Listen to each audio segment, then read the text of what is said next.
τρέκουνε πάλι τα ωραία μαυτάκια. Κρίστο μου, εδώ και καιρό ήθελα να σου το πω, αλλά φοβόμουν πώς θα το πάρεις. Δεν έχεις ωραία αυτάκια.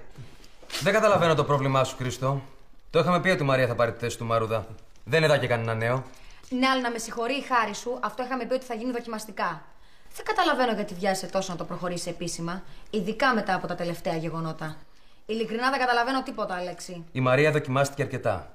Είναι η πιο άξια για τη θέση. Στο τσίρκο. Σήμερα λοιπόν, για να σου λύσω την απορία σου, Μαρκέλα, κάποιος πήγε να την παγιδέψει.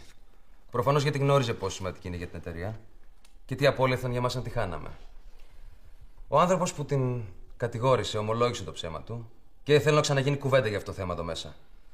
Και επειδή ο αδελφούλης σου είναι πίσω από αυτήν την ιστορία, νομίζω ότι συμφέρει και εσένα την ίδια να το ξεχάσουμε. Εμένα με χρειάζεστε άλλο.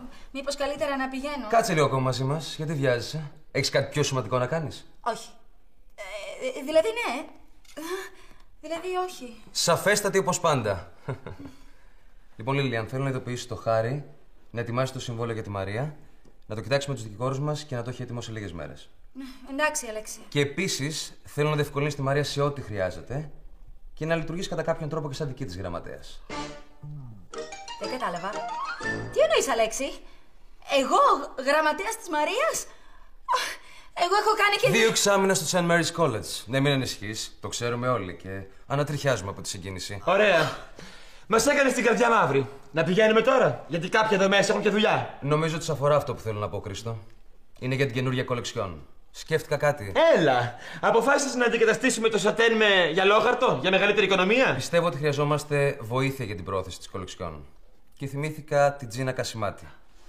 Νομίζω ότι γνωρίζεις, Κρίστο. Αν τη γνωρίζω, λέει. Καλονή και αστέρι στις δημόσιες σχέσεις. Καλή επιλογή, τρελό αγόρι. Πώς το έπαθες? Μαρκέλα, έχεις κάποια αντίρρηση?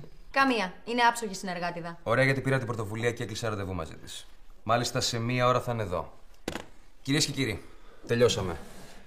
Ευχαριστώ για τη συνεργασία σας. Μαρία, έρχεσαι? Μάλιστα.